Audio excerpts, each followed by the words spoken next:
in the App Store and the Google Play Store today. Take Woodward Sports with you wherever you go and listen live on your phone or mobile device.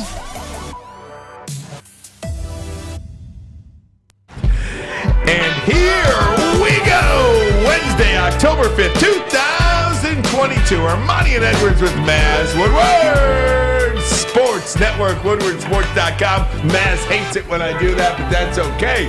Today, my friends, is a very good day. Braylon Edwards, good afternoon to you. It is an amazing day, and I feel like I'm still in the thunder, but if there's any way I can do this, can you get a two-shot of Maz as well as us two? Let's see if we can get it. Let me see if we can get all of us on the screen at the same time, because I think we can skip the hellos and the pleasantries and we can get right to it. But I think you have to have a phrase. I have a phrase in mind that I think will start to show up. How you doing over there, man? Just waiting for it. I'm good, B. I'm good, Ryan. It's good to be here on another beautiful October afternoon. October baseball for real starts on Friday. Today is the last day. Today is the last day of official regular season baseball. Game 162 is over today. So thank God. The season should have been over a week ago, by the way, and the playoffs should have already been started. I absolutely agree with that, by the way. 100%, and everybody get ready. Here's the phrase. It may be corny, but you know what? Corny is my middle name. All rise. All rise. All rise. Oh, it is Judgment Day. Ryan, you take over. I'm telling you, you know what? This baseball is based on numbers. The romance of it is a numerical romance that you have with numbers, particular ones. 61 in 61, perhaps one of the most romantic number you have in baseball, especially for a lot of New York Yankees fans. And last night, it wasn't an A-bomb from A-Rod, but it was an A-bomb from A-Ron. Aaron. But I'm so glad he got this last night, and it doesn't come down to the final day. 122 years of American League baseball. No player in the American League has hit more home runs than this young man right here, Mr. Aaron Judge, 62. Maz, we have to come to you as the resident Yankee fan, the resident Yankee historian. Put this one in perspective. What does it mean to you? Oh, it's a great thing. It's the third Yankee right fielder or outfielder to get the single-season home run record. Started with Babe Ruth in 27. Then 1961, Roger the Dodger Maris. And now, in 2022, you got Aaron Judge. 61 years after Maris is 61. 61 years. Pretty cool. And Aaron Judge, who is a class act. His mom has been there the whole time. Roger Maris Jr. has been following him up till last night. And we finally saw Aaron Rodgers' wife. It's like Shaquille O'Neal. It's like Aaron Judge's wife. It's like Shaquille O'Neal's former tiny wife. Shani. Shani. I don't think he's with her anymore. He's definitely not. Yeah, he's definitely not. But she's a tiny little thing. And congratulations to Aaron Judge. Couldn't happen to a nicer guy. And what's his name? Aaron Boone. Let him come on out. For one more curtain call. He put him out in right field after he hit the home run and then went out and got him so the crowd could stand up and give him a standing ovation, which they did. Yeah, I'm happy for Aaron Judge. Like you said, couldn't happen to a nicer guy, a guy that respects the sport, takes care of the sport, he takes care of himself, he takes care of his team. The thing when you watch Aaron Judge, I don't know how many people have been paying attention to him, his professionalism throughout this whole process. Like the professionalism starting the season, and we'll get into that in terms of contract and him getting booed early on and obviously making them regret those boos. But the professionalism, he was always focused on the playoff race. He was always focused on getting wins. He was always focused on getting the best seed that they could so that they can get the bye, so that they can have a long run in October, potentially to get through October, maybe even to November. And it was always about the team. It never was the record. It never was. But last night, after he got the record, when he was getting interviewed, it was the first time that I saw the record really meant something to him. I assumed it did. I know it did. But yesterday you saw him. He took that breath of fresh air. He took the deep sigh. He took the it was the deep breath, it was the heavy breath, and you can see that he was choked up a little bit. And so it's just it was a beautiful thing. I'm glad he's got it behind him because now it's time to go out there and potentially make a name and win it all. Hey, I think he played 59 straight games They didn't take him out. And I know 59 games. Oh, wow, they played 59 straight games. At the end of the season, though, 59 is tough. He's no Cal Ripken. I know that. But you take days off in baseball, especially nowadays, and especially when you're getting ready for the playoffs. And he played every single day. Yesterday was a doubleheader. He went, 0 for 4 in the first game? Yeah. Yep. Came back, first at bat, ended it.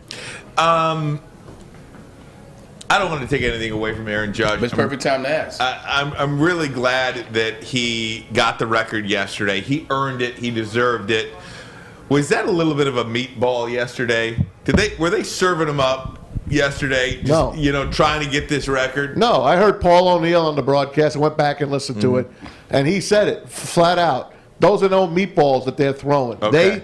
They challenged him. Because you're looking at about 5, 6, 7 more at-bats to get 1 home run. Yeah. When you put a finite number on it, for a while we were going on, he's got a week to hit. How many home runs will Aaron Judge finish with? 64, 66, 67? No, you've got 7 more at-bats to hit 1 to get to 62. So it almost feels like, did you sense that they were serving him up a little bit? They said they were going to challenge him. Yeah. The Texas Rangers aren't going anywhere this year. Yeah. Right. That's why. Their pitchers challenged him, and he first ball swinging a lot of times. This time he waited, took about 2.5 minutes the entire at bat, and he got it. Let me ask you this, and let me jump back. Let me piggyback you on the Texas Rangers deal. They really pitched to him for real, because if you see the pitcher that gave up the home run, obviously he'll be the answer to a trivia question for years and years and years to come. But the pitcher that gave it up, as he sees the hit, he's doing this as he's looking. I saw and he's turning his head like when you are serving up a meatball, you don't turn your head in disgust. You don't. That's not the kind of history you want. Exactly. Like when you throw a meatball, it's like.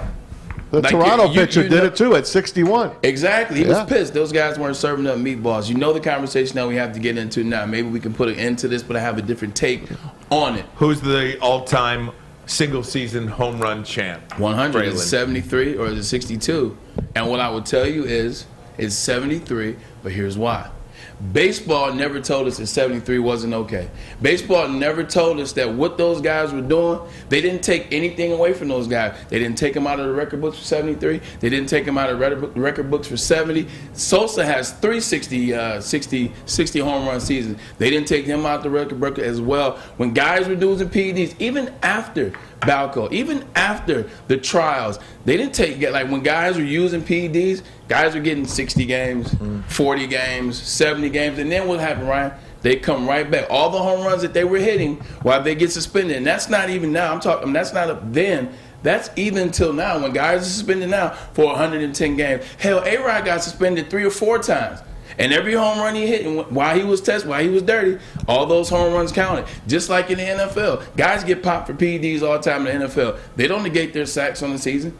They don't negate what they do rushing yards wise. If you want to penalize somebody, it's like track. When Ben Johnson ran 9.79 in 1984, they took his gold medal, they took his time. You won't even see his name in the history books. Justin Gatlin did the same thing in 2004 in Greece at the Olympics. He won the gold medal, amazing race. Guess what? Found out he was dirty, took his gold medal, took his time, and made him sit out 8 years he had to come to get back, or to 4 years, he had to go through a 4-year process.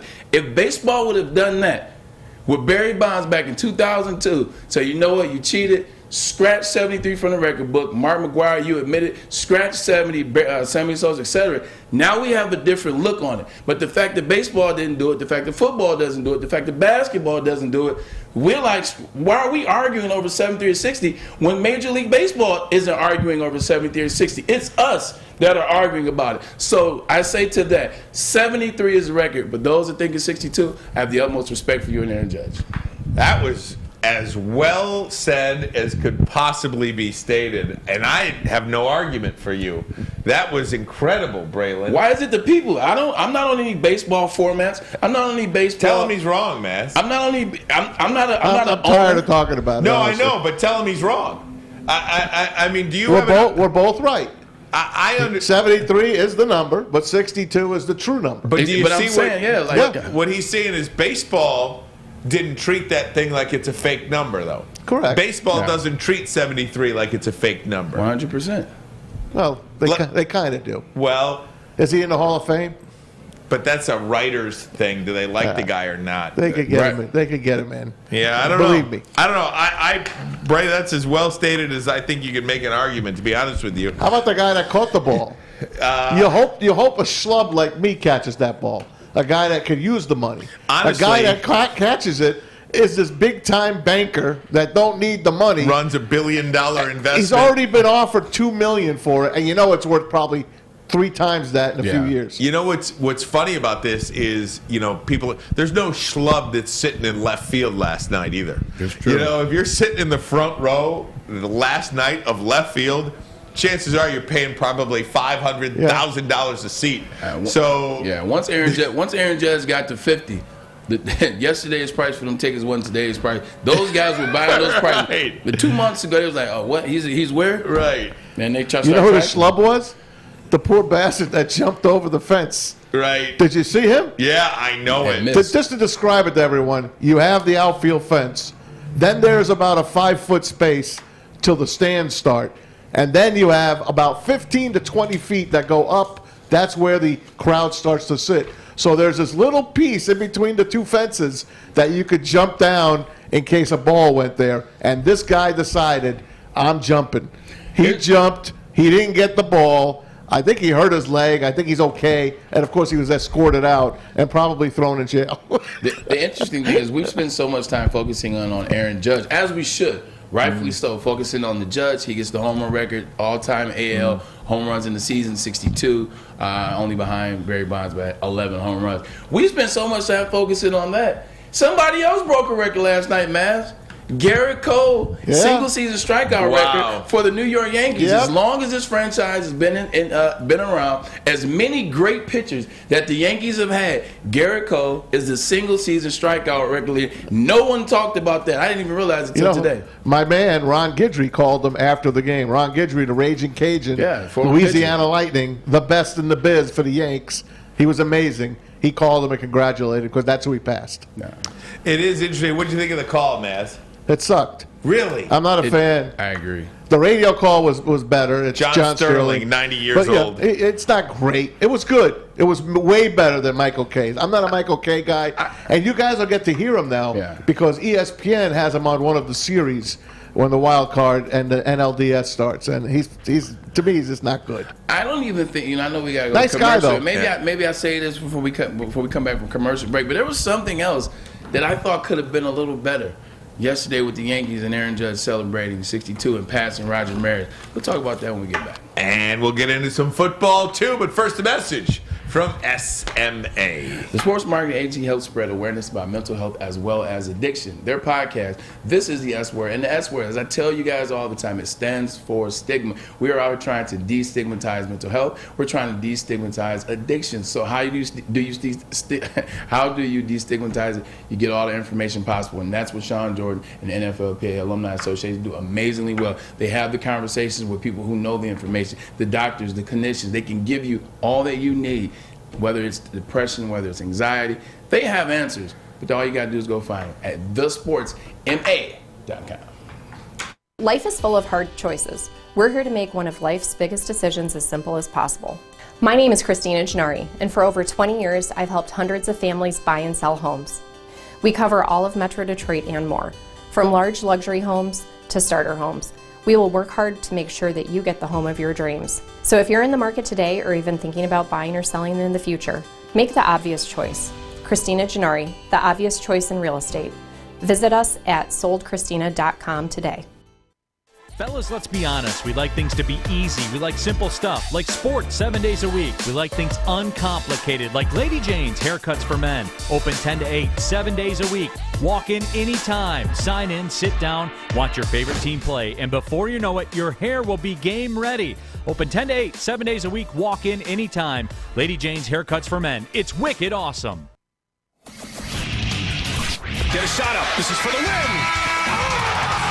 All of Detroit's sports teams live on Woodward. All of Detroit's sports coverage lives on Woodward Sports. Driving the best in Detroit sports coverage.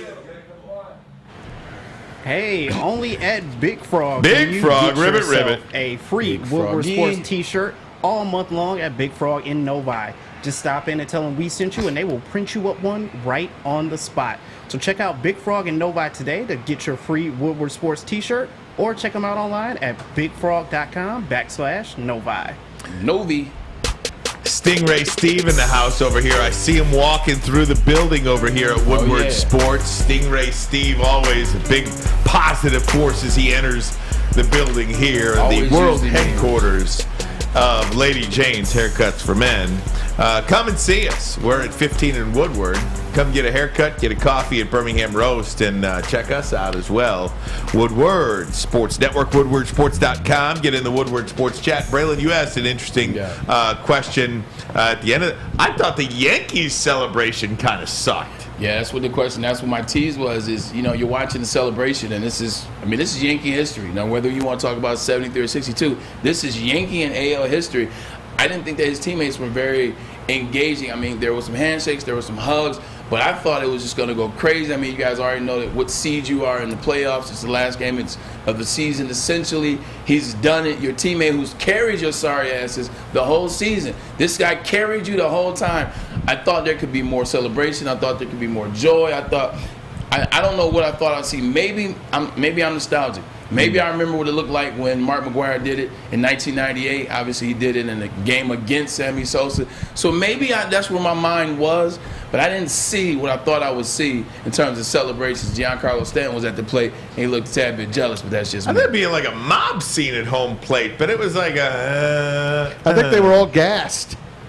I mean, really. They haven't done anything. I'm just saying, how many times can you wait? They're probably more relieved that it's over than anybody, because it's a pain in the ass. Mm-hmm. Now he doesn't have to bat lead off anymore. He can go back to batting where he's supposed to bat in the lineup. I don't know.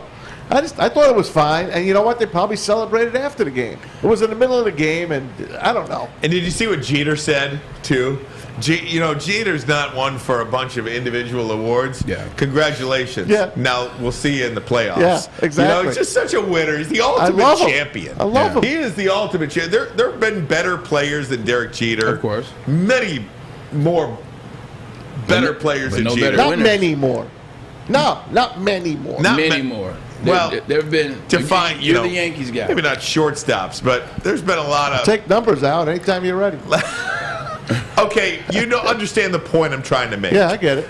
He's just the ultimate champion. Yeah, he is. Right? He's the ultimate champion, the ultimate team guy. Yeah, he gets the bigger picture. But when you're a guy that's not winning any individual awards, but you're winning a ton and you are the captain, it's easy for you to focus on, the ultimate goal, which is to win the World Series, the Fall Classic. So I'm glad you said something. Last thing about Judge for me, I am surprised, and I go back to the announcers. I didn't realize that the New York fans did not like Michael Kay. I've always liked Michael Kay. Some like him, but I think it's probably split down the middle. Like this Fox Media guy that I follow, Joe Concha is his name. He's a Jersey guy, New York Yankees fan. Was just ripping Michael Kay last night. Oh, way to scream all over the call, because I think for a lot of people, and it's what Joe Buck does well. Joe Buck lets the moment tell the story. Right? I mean, Joe Buck might go 2 minutes at the end of the game without saying a word. Yep. And just let the picture tell the story. It's the way it's supposed to be on television. On television it is. Who were we talking to? Was it Dan Dickerson and Miggy? Was when Miggy hit 500? Or no, it was old school. It was somebody broke a record. And we were on here talking about how they just let it breathe. They're like, was it? Come on, man. You know what I'm talking about. It's a broadcast guys, MLB. They broke a record and they stepped away from the microphone so that you could just hear the crowd and everybody else. I don't know what it was. Had to be Vin Scully. I think it is, because when Vin died. Yeah, it was. Probably. When he died, we talked about him. I think that's exactly what it was. And that's exactly what it was. Yeah. Excellent timing. He just stepped away from the microphone and he let the moment be the moment. Sometimes you got to do that. But now the world we live in, everybody wants to be a part, but they want to steal the show. So again, that's a great point, though. As a broadcaster, it's not about what you say. It is about what you say, but it is every bit as much about your timing that goes along with it too. I don't know. Very cool stuff. Case closed. I mean, come on. I mean, how long has he been practicing that in front of the mirror? That's the way I look at that guy. He does a game in front of a mirror. And what case is closed? Well, it's Judge. Judgment Day. I know his last name. That's why I did all Who's right. the greatest Yankee with what's the home run title, maybe? 62. It's the AL record. Case closed. Or maybe he's abusing Bonds. 62. Case closed. Yeah, and that's why I said even that case is still open. But all right, I mean, you know what? Who cares? It was corny, but I get it. Yeah, He's no a doubt. schmo. Guys, I want to talk some Lions, get you caught up on a couple of news and notes right now. Dan Campbell, Lions head coach Dan Campbell, is at the podium currently, and one of the things he talked about is that Jonah Jackson will give it a go at practice today to see how that finger responds. He's been out for some time. Actually, I think Dan Skipper's been doing a pretty good job in his stead. Hell yeah. Jonah Jackson. And it's a lot that we've seen. Is Dan Skipper there, or is Evan Brown there? Man, whoever is filling in for Jonah Jackson is doing a hell of a job. Dan Skipper, I think, got the start because I think Evan Brown did not. Yeah. Dan Campbell also said, and this is from Tim Twentyman, DetroitLions.com, Dan Campbell said that the Lions coached the potential Patriots starting quarterback this week, Bailey Zappi, at the Senior Bowl. He's highly intelligent, composed, and good command of the huddle. Also said he'll be much more settled in and prepped to go in week 2 if Bailey Zappi gets the start. Last week performed really well as a backup in his first start of his career as a rookie at Green Bay against the Packers. We got a new kicker as well. Michael Badgley signed from the Bears. Bears cut him yesterday because Cairo Santo is back. So Michael Badgley goes to the practice squad. Dominic Eberle, last week's GOAT, was released. And they're still hoping that, what's his name? Our kicker. Seibert. Yeah, Seibert. Austin Seibert. Austin Seibert might be ready to kick. If not, it's going to be Badgley. I think Badgley beats out Seibert if you give him a chance. They had open tryouts on, I believe it was Monday. I did hear. I was going to ask. Did you try out? But see, I was going to ask the Mazgo. I was going to say, did you go down there and maybe throw your hat I'd in be the like ring? Tom Dempsey. With the half flip? Yeah. Obviously, the biggest conversation piece with the Detroit Lions is defensively. Dan Campbell talked about some changes on the defense here. This is from this is from Monday's session. Here it is. I know we're going to need to move some personnel around. That'll be one part of it, and then certainly look at calming things down and simplifying, schematically. Those will be two of the biggest changes I think that we're going to need to make. So, talking about the changes, will there be a change in defensive coordinator? Aaron Glenn taking a lot of heat this week, whether rightful or wrongful. He is the defensive coordinator taking a lot of heat. Dan Campbell still believes in his defensive head coach, though. I'm not afraid to make a hard decision. If I really believed that's where it was the cause of it, and I don't believe it is. I believe that Aaron Glenn is the right man for the job, and he gives us our best he gives us our best hope, our best option to run this defense. I just do. All right, so that's Dan Campbell from Monday's session talking about Aaron Glenn and the Lions' defense. One former Lion was just crucifying some of the calls last night on Twitter, and I want to get your guys' reaction about this. Dan Orlovsky took the Lions' defense to task, and not the defensive players to task. It was the defensive scheme, of which I know nothing about, and I'm not even going to pretend to tell you. But I will ask Braylon his thoughts on that, and you'll hear from Dan Orlovsky. Lots to talk about when it comes to the Lions defense. We'll do it next, but first a message from the Folding Warehouse. And Tom Kennedy's back, by the way, just to let you guys know. He has been signed from the practice squad, and he loves the Folding Warehouse and Hamtramck. We all do. Yeah, 2 ways to play, football and bowling put together. $12 unlimited open play or a private lane reservation for 2 hours will run you $120, but you can have 10 or 12 people on a lane. How about multiple full bars? They have over 100 beers to offer, and the $2 mystery beer machine. Put $2 in and see what comes on out of there. Colt 45, maybe? We'll find out. Maybe a good old Lowenbrow. Remember Lowenbrow back in the day? You can also bring your own food in or have it delivered. They don't mind. Just get your fold on. Check them out at foldingwarehouse.com. It's a great day to get some Centron in your life. Okay. There it is. Centron, here we go. Gotta grab the cranberry. Oh wait, it's 2 for $4. Gotta double up with the classic as well. Centron World, baby. Centron, available at select Kroger's, and if you want to know how, go to @CentronWorld.com. You get dope like me. You know what? Why wait?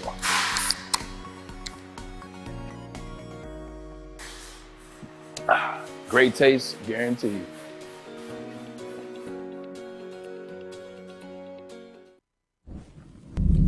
For a limited time only, all new burgers and loaded fries at Big Boy. It's not a Slim Jim, it's the Big Jim. The chili cheese is such a tease. Guess what else is new? The bacon blue. How about upgrading those fries? Chili cheese fries, baked potato fries, nacho fries, what will it be? Satisfy those taste buds at Big Boy.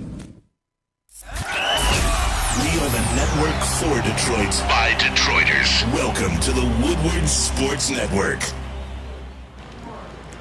Hey everybody, JB here to let you know about Planet Fitness, and they're offering a special of $1 down and $10 a month from now until October 14th, so you have to act fast.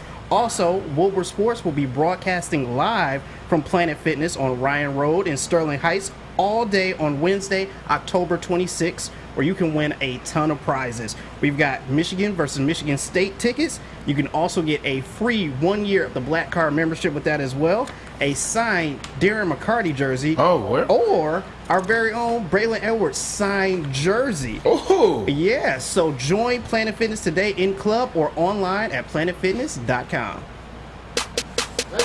That's a really great job by JB. The great Jeremy Bryant, also the great Fletch in the house as well. I want to make sure we introduce these two guys and keep us on track. Huge part of our show here, Ermanni and Edwards with Maz. Fletch was hogging his gummy bears before, but Braylon and I grabbed the bag. You a gummy bear guy, Fletch? You like gummy bears? Get you some gummy bears. Get some gummies every once in a while. Like when I might buy my Speedway gas station trips before the shows, like my close call trips, I always bring back gummy bears. I hear gummy bears now, and I think marijuana.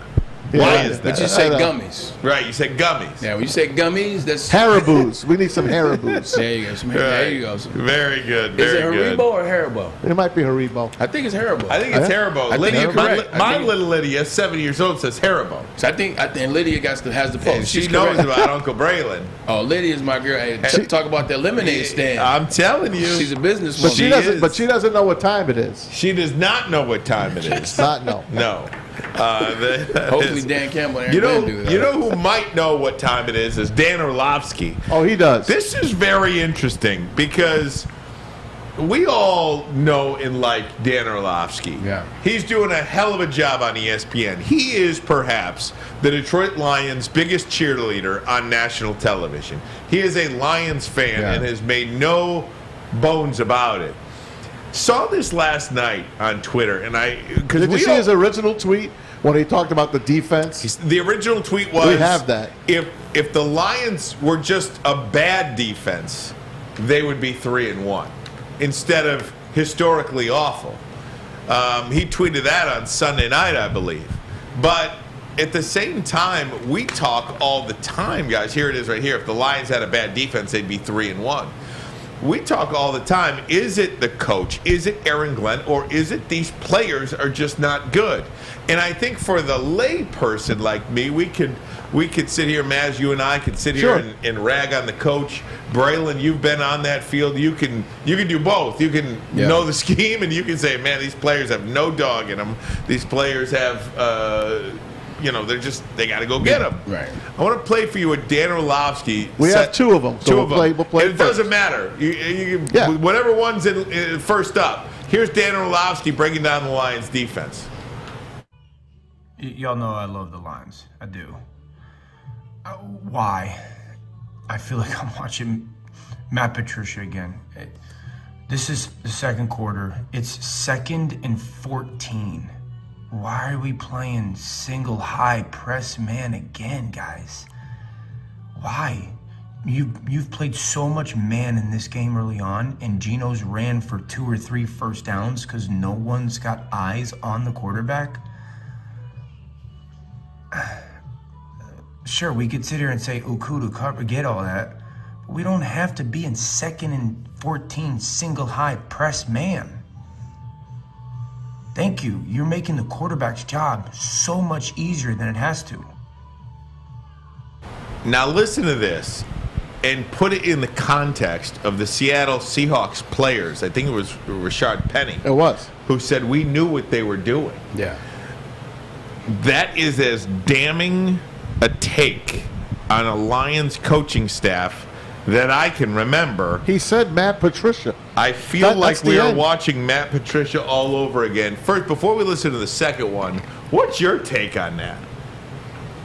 I think Dan knows his stuff. I mean, a lot of that is true. I mean, but I think it's a couple of faults. If you look at how the breakdown of this defense has been in the past 2 years, it's one, the fault of Brad Holmes. If you want to look at defense and say, where's the blame? Brad Holmes, you saw how bad the defense was last year. The defense was not a good defense last year. There were a couple games that they were in, and they played above themselves. Obviously, the Rams game, obviously the Vikings game the first time, and then against the Vikings the second time. No, that was the first time, and then against the Baltimore Ravens and Lamar Jackson.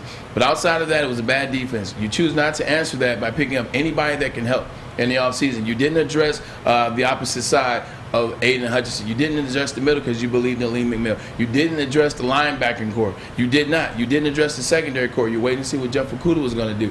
So you essentially have the same defense, but you added Aiden Hutchinson. Now you go into the season, defense looks even worse than it was last year, whether it's a couple injuries, whether it's people banged up, whatever. Now you got Aaron Glenn, who you said was this amazing guy, who you said was this amazing coordinator, who you said was believing in the future. He told you he wanted to be the best defensive coordinator that the Detroit Lions has ever seen, but you didn't give him any talent to work with. You didn't change things. So he's essentially playing with the same team, trying to get a different result than he did last year, with the exception, once again, of Aiden Hutchinson. You're getting the same exception. So now he's outthinking himself because you may not have provided him some players that he could take that next step in year two. So now he's over here trying to overthink things, and also he's looking at Geno Smith as Geno Smith. And it's not Geno Smith. It's teams that are they're game planning you. They're watching you. They're looking at you from week one. They ran the same thing that you saw Jalen Hurts essentially doing week one. They know that now. Teams know that they're gonna keep doing that. So now he's overthinking it. Well, Geno's not that good of a quarterback. So if I blitz 8 people, then maybe we'll get to Geno. Maybe he'll turn the ball over. You've seen Geno have struggle against the 49ers in week 2. You saw Geno struggle in the second half in week 1. So maybe that'll happen. It's just a bad situation, and everybody's losing in this case. What Dan was saying there, and correct me if I'm wrong, it's 2nd and 14, and you're playing up on the line against man-to-man. Instead of playing back, giving them maybe 5 or 6 yards keep it in front of you to make it 3rd and 8. Instead, they play up, and they bang a 50-yard play on that. The next cut you see is when the Lions will blitz on this next play. And I want to do that. I want to do that. I'm just up against it. I want to do that next segment, if we could, Maz. Of course. I wanted to just point this out too, Braylon, to what you were saying, though. As part of this cut, it had nothing to do about the talent of the players. And that's part of a coach, right? Any coach is supposed to take they all wish they had more talent. Yeah. And we fans wish the Lions had more talent defensively as well. They don't. Right. So you almost feel like you have to take what you have and put them in the best possible position to make a play or something like that.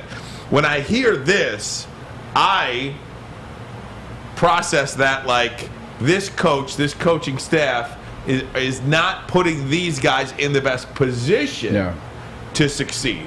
That is really damning to me. Also, but they've been... Because he didn't say Aiden Hutchinson sucks. He didn't say that he did. The corners aren't getting a good jam on the line there. He's faulting the actual call, the defensive call, which offensively, see, as fans, we feel like, man, why are they running it up the middle every time, right? We can see it with offensive calls. Right. We are more able to criticize an offensive coach than a defensive coach because just sitting on the couch, let's be honest, I don't freaking know what that call is. I'm not even going to pretend to know how to line up. I'd say high man, but he got inside release. They played all the way up, and they had 14 yards to get. Right. But play back a little, give them half. Right. But what I'm saying is, like, on 3rd and 1, 4th and 1, you're going to run it up the middle again? Yeah. You know what I mean? We can criticize an offensive call. We rarely criticize defensive calls because we just don't know a lot about it. But I mean, I just think the same thing I asked you about Dan Campbell, and I've asked you in the chat. I didn't ask this on camera yesterday, but I've talked about it in the chat. But last year, is everybody overwhelmed in this situation right now? Like, you're looking at Dan Campbell. Great question. Is Dan Campbell overwhelmed right now? Is Aaron Glenn overwhelmed? All this pressure put on him, his defense. And overwhelmed meaning this. You thought you were going to come in and do this, but you don't necessarily have the pieces to do so. Now you're not having success. Now your defense is struggling in the second half of games. Now you get to a point where you second guess every judgment I make. Like, is this the right call? Is this the right call? So now you're in a position, are you overwhelmed? Are these the coach? I mean, look, we were excited, but at the same time, last year defense wasn't good. This year defense is even worse. And you didn't really change anything outside of drafting Aiden Hutchinson. So is this coaching staff, not named Ben Johnson, actually, let me take that back. Is the defensive coaching staff and Aaron and Dan Campbell, are they overwhelmed? Because offense gets it. Well, it's hard to argue, Braylon. It is hard to argue because we shared the stat. Through the first 4 weeks of the National Football League, 49 of the 64 games have been within one score in the fourth quarter. Yeah. That is an incredible percentage of games that are so close. So each game is being determined basically on 5, 6, 7 plays of the whole game. Yeah. So who are you going to be and what are you going to do in those 5, 6, 7 plays? And it's a play like that on 2nd and 16. That's a play that ultimately beats you. Right, that's one of those 5, 6, or 7 plays that ultimately beats you. On a 3rd and 16, you score a 50-yard touchdown because you have a 0 blitz. That's one of those games, one of those plays in a game that beats you. Are they overwhelmed in those moments? That's a great question, and one I don't have the answer to. It's like moments like that and things like that. You know what they make you do? They make you go back and look at all of the equation, like, as opposed to, and I just said it, and as I'm talking, I'm thinking back to my own research. You know, we talked about the moments last year. We talked about the Rams. We talked about the Baltimore Ravens. We talked about Minnesota Vikings and what he was able to do. We said you saw some stuff there. You had the players playing outside themselves. Well, let's talk about Baltimore last year in that game. You know how many people were out when they played the Baltimore Ravens in Game 2? They had already lost 6 of their starters. They had already lost 6 of their starters and would end up losing more. So they're playing with no wideouts, outside of Mark Andrews. Marquise Hollywood Brown dropped the touchdown. He was wide open that game last year. That's a whole nother ball game. You look at the Minnesota Vikings, all the injuries that they had going to the games. I understand injuries are a part of the game. But the Vikings that we were looking at weren't the Vikings that they played last year. The Rams that we were looking at, that wasn't the Von Miller Rams. Yep. That wasn't the OBJ was on that team Rams. So you got to look at all of the equation, and now you got to look at it under a microscope. We'll play one more cut for you from Dan Orlovsky picking apart the Lions defense. We'll do it next. But first, a message from Les Stanford Chevrolet Cadillac. It is no secret that new cars are hard to come by, but they are available at Les Stanford. Got to make a plan, though. Allocation coming in for lease or purchase of new vehicles. Les Stanford also has over 300 pre-owned cars on their lot right now. All makes, all models, all years, some with less than 500 miles. So they're like new. For more, visit LesStanford.com. LesStanford.com. Find new road. Find them. At work and at home, we're there with smarter security solutions. Featuring complete automation with customized alerts and more. For over 90 years, we've been the company that's been counted on to protect what matters most, all with personalized service and care. Right now, for a limited time, receive a free video device plus free installation with a new home system. Guardian Alarm. We protect Michigan. 3 NBA championships. Detroit fans were there. 11 Stanley Cups. Detroit fans were there. 4 World Series wins. Detroit fans were there. And that one Lions playoff win in 1991. Yeah, Detroit fans were there. Woodward Sports, where the fans are. At Alta, uptime matters. Uptime. Alta Equipment's got everything you need to get the job done. If you have a big project coming up, it's Alta Rental. Give them a call. They've got you covered. Call them today at 844-GO, the number 2, Alta. That's 844-GO-2-ALTA. So we're talking about the Lions defense. So much talk regarding that unit, that side of the franchise. The worst defense in the National Football League, 32 out of 32. And look, if they were just a little bit better, they'd probably be at least 2-2 because they would have won the Minnesota game. Maybe 3-1 had they not let Geno Smith have a career day at Ford Field. But Geno Jackson? Yeah, right. Geno Jackson. Maybe Geno Smith's better than anyone think he is. Maybe he is. Maybe he has found his place. We'll see. Okay? Because he was already the NFC Player of the Week this week. Let's see what he can do now. Time will tell. But look, we talk so much about the Lions players, defensive players. Do they have the talent? What have they done to upgrade that side of the football? And what about Aaron Glenn? What's his responsibility to put these guys in the best position, talent or lack of talent, to make plays and win football games? Because the 53 is the 53. I mean, you might have, 1, 2, 3 guys come back from injury or change out in the back of the roster, Braylon. But this is what it is. Dan Orlovsky picking apart another play, and then I'll get your reaction. Okay. All right, so you just cut it to a single possession game. It's fourth quarter, 11:34. It's 2nd and 10. I mean, I don't. Why? Why all out 0? It's 2nd and 10. I mean, you've gotten your head kicked in these situations all game by bringing all out pressure or no eyes on the quarterback and leaving these corners one-on-one who might be really good players eventually.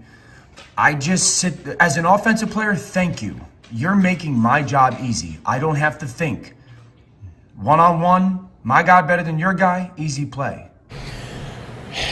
Dan Orlovsky, man, he nails it on the head every time you listen to him, especially when he talks about the Detroit Lions.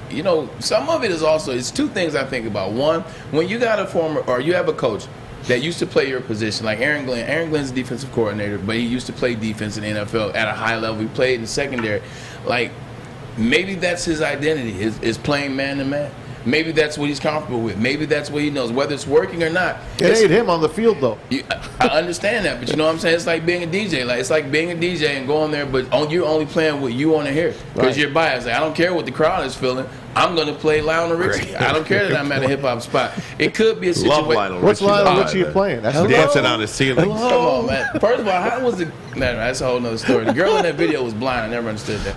But when you have a guy that may be biased because of the position he played, that could be one thing. Another thing is this. They're a young team.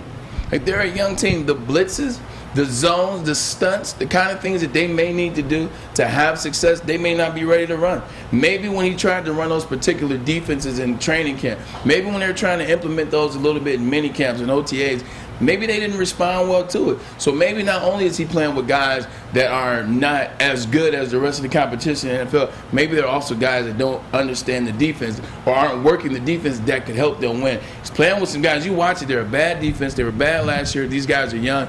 Maybe that defense, he's trying to simplify it for them. But I tell you this, we talked about it. Guys like Aiden Hutchinson, who you draft 2nd overall, who you want to get some production out of, who you want to look like you were right, you were the smartest team in the room by going with him as opposed to other guys, you got to put him in positions to win. Like we talked about that, and Dan Orlovsky nailed it on the head again. You got to move him around. Stop putting him out there. Stop putting him out there at left end and saying, whew, I hope he gets a sack this play. Whew, I hope he gets a sack this play. Help him have success, and I guarantee you, as he has success, Charles Harris has success, and when guys come back like a core, maybe they have success. What did we watch the other night, Monday Night Football? We watched the 49ers go get all over the Rams. D'Amico Ryans, I said, oh, wow, what a defensive coordinator this guy is. Nick Bosa does not line up in the same spot every play. Exactly. He does not. But what I'm trying to say, Bray, is he's got the players to put in these spots. We don't. So he could be as great a defensive coordinator as you think he is, but he has the players. This poor bastard doesn't have them. Well, it just goes to show you, look, Robert Saleh, right? He was the defensive coach of the year for the 49ers, goes to be the head coach of the New York Jets, and they're the worst defense in the league.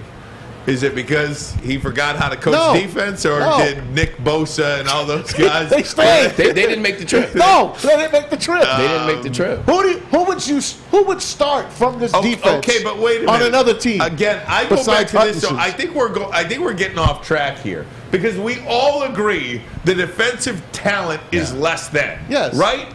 The defensive talent is less than, but you're not going to throw the towel in on this season. No. So what can Aaron Glenn, Dan Campbell, and forget about Brad Holmes. Brad Holmes is done right now.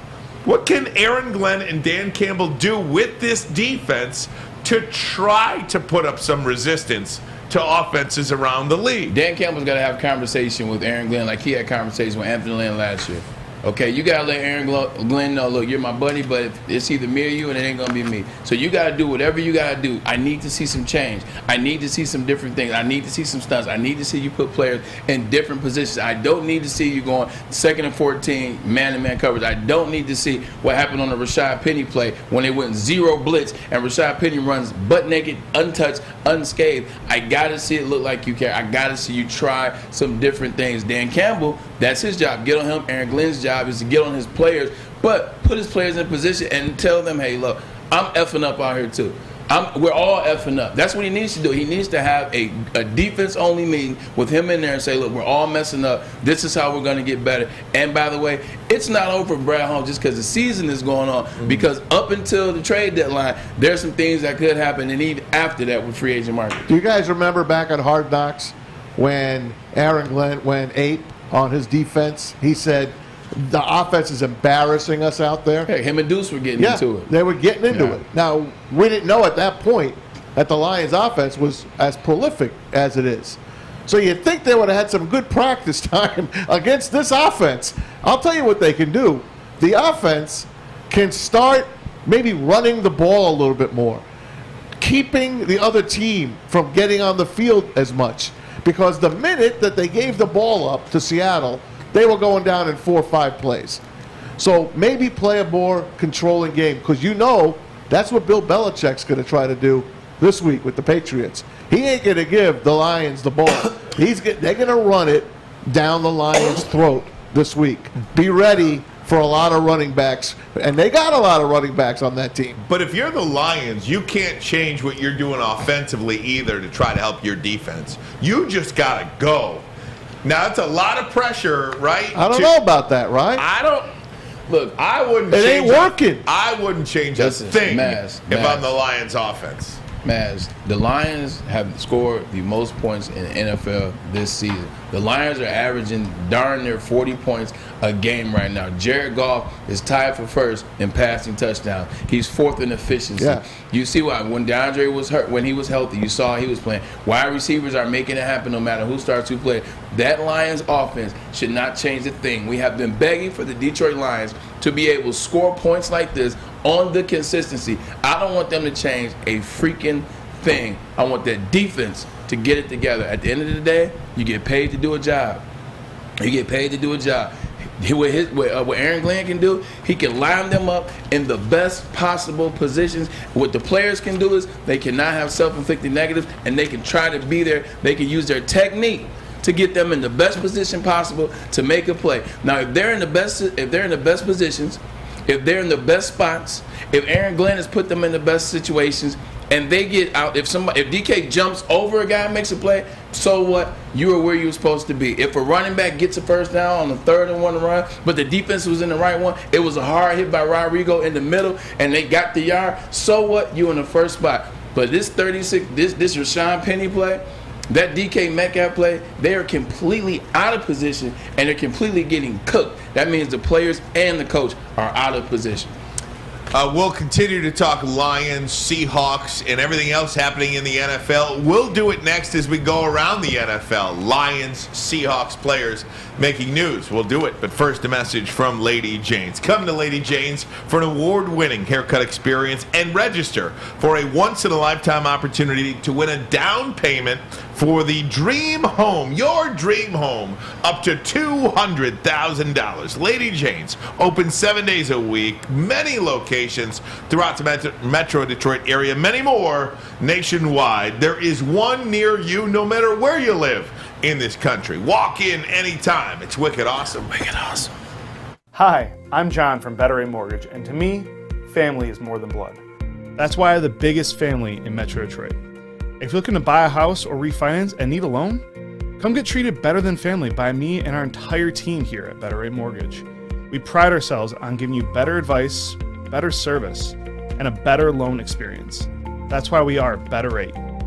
If you're looking for a new mortgage, come get treated like family. Actually, better with Better Rate Mortgage. Visit us at mybetter8.com or call at 248-480-4467 today. We don't like to brag that we are the toughest sports network in Detroit, but we do have a guy named Darren McCarty on our side. Lemieux and McCarty, who've had a good knockdown drag up. There they go, right on the whistle. They were talking to one another. Woodward Sports. OddsTrader.com is the number one site for your game day bets, play-by-play updates, live scores, and the best price from every game from multiple sportbooks. Look, when you go on OddsTrader.com, the interface is amazing. What it allows you to do, it gives you stats. So it helps you pick the bet you want to pick. It leans you in the right direction on where to make some cash, where to get some scratch. They are the best. Forget the rest. OddsTrader.com. Very good. Welcome in Ryan Ermanni, Braylon Edwards, Tom Mazawey. We got Fletch and JB in the house as well. Our corner infielders here, as I like to say. Look at that. Fellas? Thanks to everybody making us part of your day here on WoodwardSports.com and the Woodward Sports Chat. Thanks to everybody getting involved on that side of things. We appreciate it. Anybody buy a T-shirt yesterday too? I forgot to look at those numbers. I'm having so much fun with that damn T-shirt. I see. Let me know when you get here. Let me know when you get here. That's right. WoodwardSports.com. Click on the shop icon, and there you have it. Let me know when you get here. It keeps you on the same page, too. What's that? It keeps you right there on the page with us. Yeah, no doubt. It doesn't take you off. The website is phenomenal. If you have not been on the website, if you are watching or viewing Woodward Sports on anything other than WoodwardSports.com, we invite you to. With any however you're watching it, but we invite you to check out WoodwardSports.com. Morning Woodward Show, Big D Energy, Ermanni and Edwards with Maz, Woodward Heavyweights, plenty of podcasts on there. Braylon, our podcast on the Dahmer series is up there. Some news, blogs. You got the shop there. That Dahmer series, by the way, finished it finally. Finished it as well. 12 days on Netflix. Already in the top 10 shows all time on Netflix. How long are these shows? They're less than an hour. 47 to 55. Yeah, 47 to 55. And it's 10 episodes? 10 episodes. All right, I'm going to start watching it. I watched Blonde last night, and it's freaky. That's all I got to say. It is intriguing, though, why we choose to watch pure evil. Yes, evil. It's almost like we are intrigued with. It's understanding. I'll speak for myself. Did you have nightmares? Yeah. Yeah, I don't know if I want to do that. So listen to me. I got enough problems. So listen to me. My wife lets the dog out every night before Reese. bed because I go to bed before my wife normally. She lets the dog out, and I said to her every night, "Do you want me to go with you?" Meanwhile, you really didn't want to go yourself. I'm so scared to go outside. Do you want me to go with you? I mean, it is just paralyzing, the fear that this guy has created. People have been left nauseous, throwing up, headache, stomach pain, nightmares. Sounds great. Why do we want to watch that? What intrigues us to go watch that? People want to see. People want to see the behind, or they want to see all of the equation, especially when something was so polarized as Jeffrey Dahmer. I remember being 9 years old. I remember being 10 and watching this on TV, just watching it unfold. 10 years old, 1993, watching this 1991, thing. Yeah, exactly. 1991 was 8, but then when he obviously died, it was 1993. So I was a little older. Sorry, 1993. You want to know, you want to go behind the understanding. Why was this person like this? Especially if you're a person that would.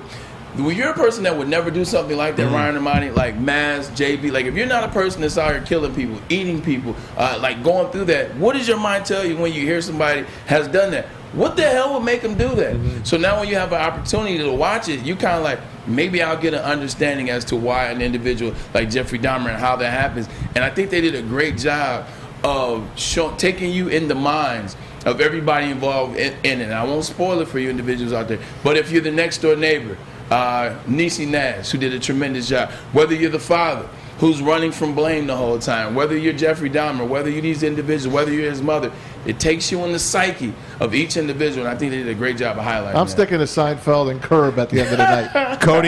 Cody Engel writes, it's just like watching the Lions every week, Ryan. Kinghorse says, same thing intrigues us to watch the Lions defense. Huron Mark, don't watch that crap. Lions and Tigers, scary enough. Mario Henley, okay, I'm on the site. What's with the draft the cocaine shirt? What is that? That was Adam Beydoun on the Morning Woodward show. That was the draft. Yeah. But I still don't understand what it means. I don't know. Does anybody? I don't know. Adam's a nut. He is a nut. It works, though. Right. He's damn good at what he does. Steven says, I find true crime fascinating, and everyone with kids should watch these shows because parents need to see how to prepare their children to live in this world. I took it as something a little different. I agree with you, just a different variation. Yeah. I watched this, and it is not surprising how much parents screw up their kids. Yeah. How much parents, when kids are 3, 4, 5, 6, 7 years old, can just screw their kids up for life. Was he an only child? He was, well, no, but yes. He had a brother, I think when he was like 10 or something like that. They didn't show the brother one time. But his mom was a drug addict. She took pills. She took pills the entire pregnancy. Yeah. She continued to do drugs throughout the childhood. So much fighting in the home. All he did was see fighting between mother and father. Oh, jeez. So he was a recluse. He was a, solo. She never held him. She never showed. Never once held him. She never was intimate showed as it related to love and it is amazing. And then the whole aspect of the police, the cops, the neighbor was trying to do everything she could to say there is something going on in this apartment here, and the cops didn't care. Oh, but they came. But they came when that camera got broken. Yeah, and arrested her daughter. Yeah. Where, excuse my ignorance, but where did it all take place? In Milwaukee. In Milwaukee. As pronounced by Alice Cooper. He picked an area of the city that was predominantly black. Was it near the Deer District at all? Predominantly gay black men. That's where. The police put context to it as well. In the early 90s, one of the cops was like, I don't want to come in. Will I get anything? Yeah. You know what I mean? Like, sure. It was striking. So you wonder. I guess 5 people could have been saved if the cops would have acted on the neighbor's tips. Yeah, just any incredible. big name stars? I heard you say Niecy Nash. Who else? Niecy Nash. She should get a Golden Globe. I mean, she crushed it. So Evan Peters, I think is his name. Jeffrey Dahmer. He plays Jeffrey Dahmer. He's in American Crime Stories. Okay. He also played Quicksilver in the X-Men movie. He crushed it. I can never see him as anything other than Jeffrey Dahmer now. Like if you play a serial killer, the father is the father from Step Brothers and a couple other movies. If you play a serial killer, that's how I see you. In 1986, Mark Harmon, former Michigan Wolverine. His father, his dad, Tom Harmon. The great 98. Mark Harmon played Ted Bundy in The Deliberate Stranger.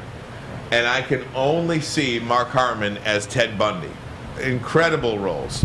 And I apologize for not talking sports, but I thought it was a good conversation, and we didn't lose anybody, so that's a good thing. We'll take a break, come right back. We'll go around the NFL, Lions, Seahawks, and a first in the NFL, believe it or not, as well. We'll get to that. Might be a hot take, too, I'm next. just saying. Oh, a Braylon hot take this time around. How'd your hot take do yesterday? We'll get some sports. This is a sports show, so we'll talk sports. We'll do it next. Top of hour number 2 coming straight ahead. But first, a message from Chili Peppers Tanning. All right, folks. Fall is here. It's gorgeous out right now, but those Michigan cloudy days are coming. You want to maybe get some skin color going, make you feel better. You got to feel good because in summer you feel good, you look good. But now it's getting to that time. So Chili Peppers Tanning is the place for you. 27 locations and more on the way. And if you join the Pepper Club, they're going to save you $5 against any competitor when you want unlimited tanning or more. They got great products there for your skin as well as the cleanest salons in the D. Homecoming is here. You got dances going all over the place. You want to look good, that's the place for you. So get down to it. Hottest bulbs, the hottest deals, the darkest tans. Your vitamin D headquarters is chilipepperstanning.com. It's Crystal with an X.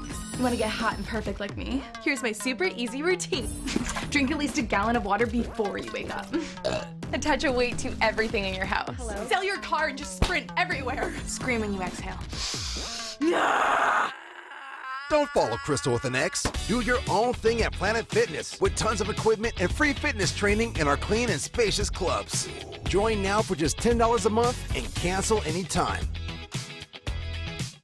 My name is Lee. I've lost 35 pounds on the Custom Health Center program. So the 3 biggest benefits that I've gotten from this program has been I'm not snoring anymore, I have a lot of energy, it's great, and oh, by the way, look at this. No, I'm just kidding. No, I'm just kidding. Call us at 844-789-THIN or visit CustomHealthCenters.com for a free consultation and get started for as little as $5 a day. A ton of fun, a ton of sports, and a ton of man-meat. Welcome to the Woodward Heavyweights, live daily 5 to 7 p.m. on Woodward Sports. Hour number 2 of the program. Ryan Ermanni, Braylon Edwards, Tom Mazawey, Fletch and Flannel, the corner infielders here. Guys, want to get right to it. Picking up the NFL news and notes. Tom Mazawey, take it away, my friend. All right, fellas, let's start with Pro Football Talk's power rankings for this week. The Lions, unfortunately, have, well, you know, they had to drop, right? They dropped to number 30. You think that's too low? Especially since they have the number 1 offense in the league? They can't win games. Like they can't win games. Their defense is atrocious. You got to be able to play defense in this day and age, especially the matchup against these offenses. I don't think it's too low. When I look at the Raiders, you told me yesterday the Raiders might be a team that can get back on track. You told me Baker Mayfield, you believe in him. The Saints, they still have players. Saints have a chance. The Steelers are starting Kenny Pickett. But you look at their defense. Defense has players, and that offense has some players, Deontay Johnson, George Pickens. So I don't think it's low. I think they're exactly where they should be. They beat the Commanders, and the Texans are horrendous. Who are they better than? I think they're better than the Panthers. I think they're better than the Steelers. I think they're better than the Steelers, too. No. I think they're better than the Steelers. I think they're better than the Colts. I think they're better than the Broncos. Colts beat the Chiefs. I know. I think Colts they're better than the Broncos. No. If they played them at Ford Field, I'd like to see that game. I think they're better than the Bears. But you can't rank them over the Bears based on the Bears being 2-2. Yeah, I understand the record, but I do think they're better. Yeah. But again, these are after week 4, so I get it. I mean, the record is what the record is, and the object of the exercise is to have more numbers in the W column than in the L column. Give you an example. Right now, if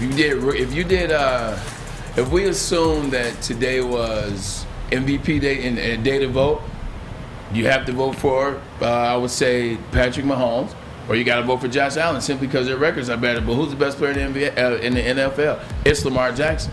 Simply put, it's just week by week by week. All right, let's move on. Yeah. Lawrence, I can't go against you there. Yeah. Geno Smith might get some votes for best player because he got the NFC Offensive Player of the Week. Thank you, Lions. First time ever in his career. Does it change the way you feel about the Lions if, A, they win? And again, I don't think they're dead yet. Can I just go on the record and say that? I don't think they're dead yet. I think they have an opportunity to turn this thing around. I really do. I don't think they're that far away, but they got to do it, and they got to win this week. They cannot go into New England. This is, and we've been saying this every week, this is an absolute must-win. If you want to compete for a playoff berth, heaven forbid, because 9-8 is going to get you in, I think, in the NFC. I put it to you this way. I will agree with you that they're not dead yet. But when I say they're not dead yet, they're not dead yet in terms of winning 6 to 7 games. Or if you want to say if you want to say 6 to 8, they're not dead in that regard. But dead, yes, they are. I'm talking like Mike Tyson, only because I'm wearing the shirt.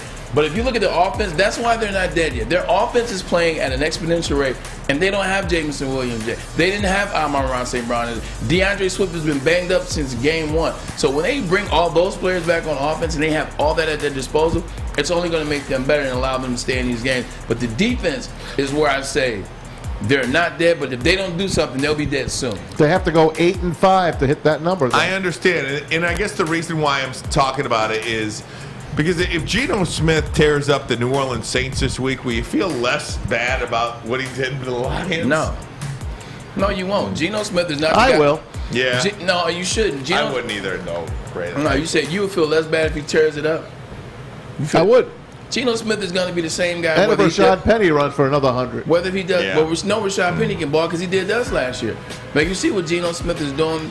Geno Smith is not a beater. He's not Lamar Jackson. He's not Patrick Mahomes. He's a guy in here that executed a game plan that you allowed him to execute on. You put your players in bad situations and he didn't make plays. Just win this game, man. Seriously. Freaking win the freaking game. I got a couple of wide receiver notes for you. Cole Beasley, remember he signed with the Buccaneers a couple weeks ago? Yes. He's decided he's done. He's retiring effective immediately. He wants to spend more time with his family. He's done with football. Wow. Well, further alienating Tom Brady and Gisele Bündchen.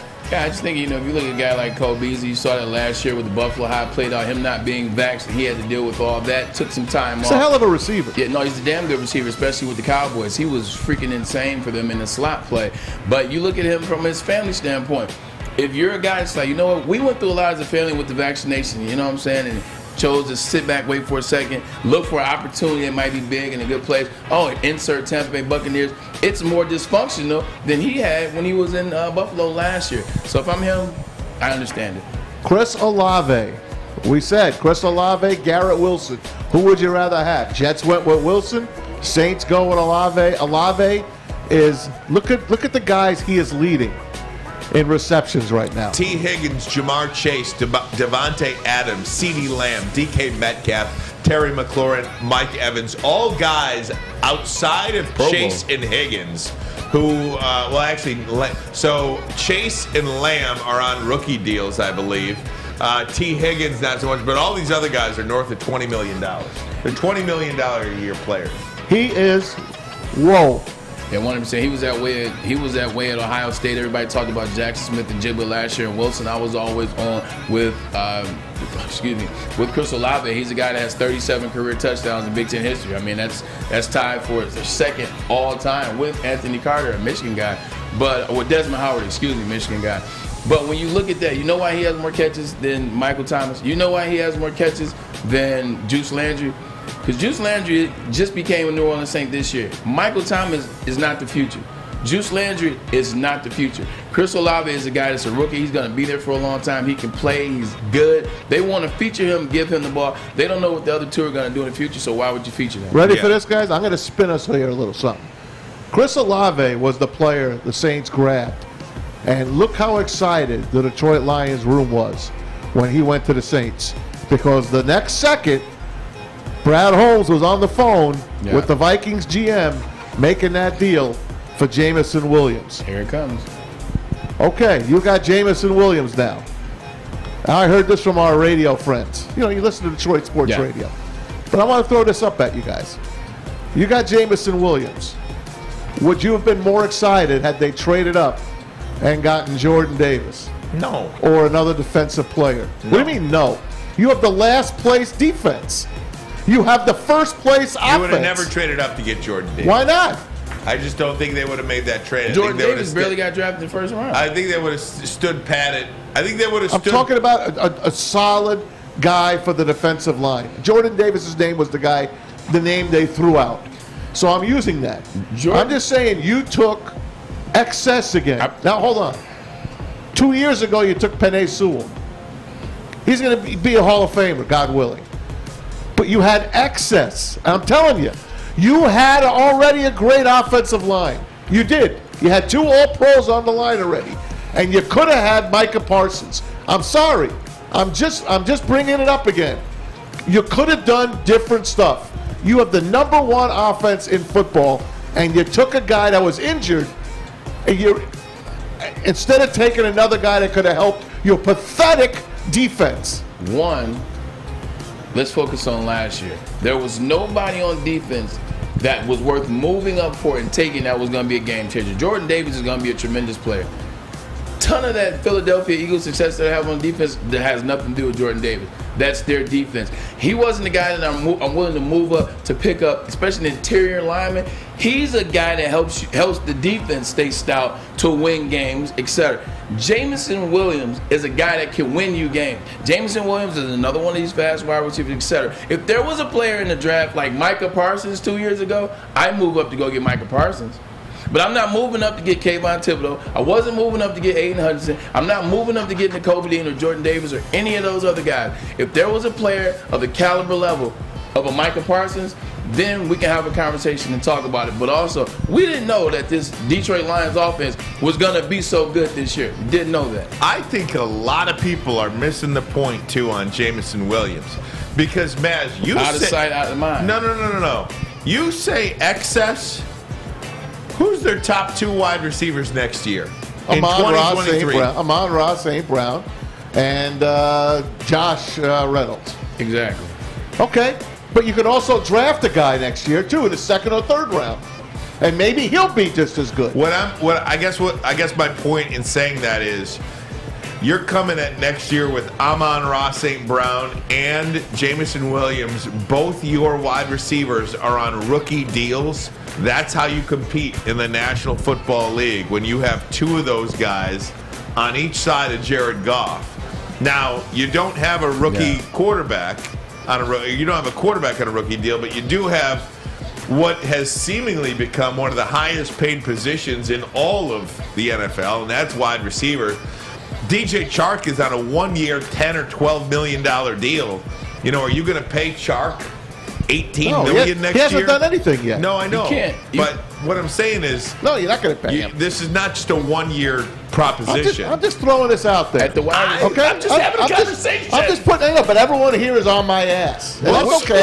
It's okay. It's just a sports opinion. But we're not on your ass, so don't take that out. I know, but I'm not saying. It's not like I don't know what the hell I'm talking about. The one thing about it is the receiver position now. At an all-time high in terms of what they get paid, at an all-time high in terms of necessity and need, you can no longer. This is not 2005 when I came out, which wasn't that long ago. You can't just be like, oh, you know what? Maybe we'll get lucky and get a guy in the 3rd round. Maybe we'll sneak around and get a guy like DK Metcalf, or maybe we'll. You can't play the maybe game for the number 1 wide receiver on your team anymore. You just can't. Last year, you took Levi Onwuzurike in the 2nd round. He's never playing. This year, you took Josh Paschal. He just got on the practice field. Congratulations. No. Do you hate us, Maz? Yeah, I do. Me? What'd I do? No, I only hate him. Well, okay, we'll take a break. It is a first. It is the first.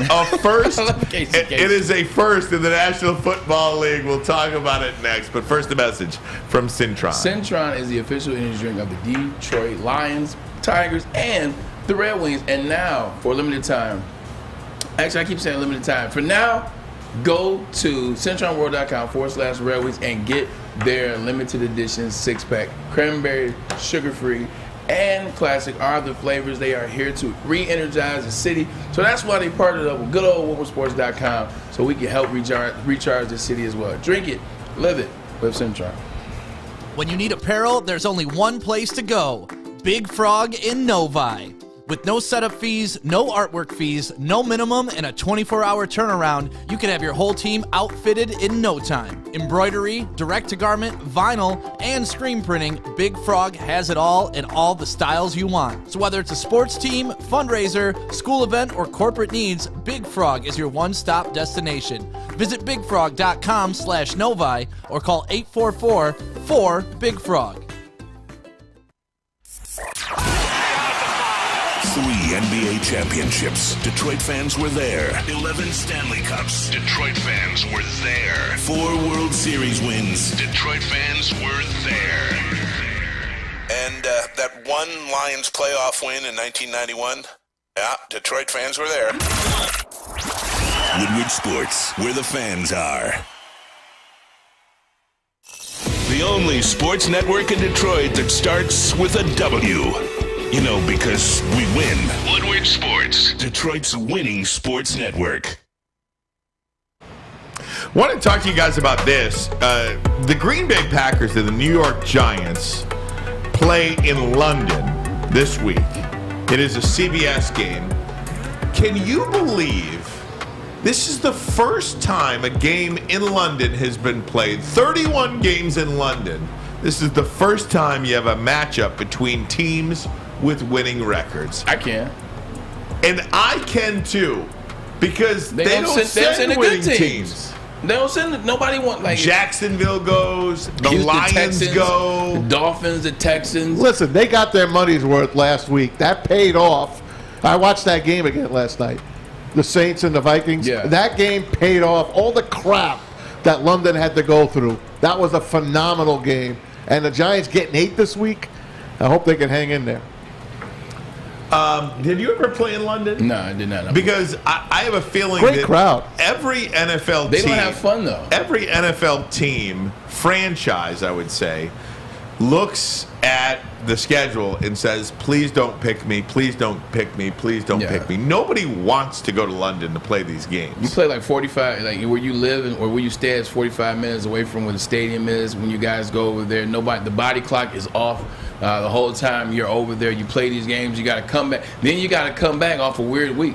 Then you got to take a whole week to get your body back on track so that you can go out there and play a game on Sunday or Monday. So that's why they've chosen the teams that they've chosen in the past. And finally, I think they say, you know what, look, we got to get you guys out there and it happen like this. I forget. But who thought the Giants would have a winning record? Right. Maz, I want to get you involved in this, but I'm trying to. I wish I had the stats too, because, and I don't have them in front of me, but I think it's something absurd. Like the week after the two teams come back from London, the win-loss record of the two teams that come back the week after they play the London game is something so incredibly in favor of the other team. They usually have buys that it's after unheard that. of. Yes, but the next game.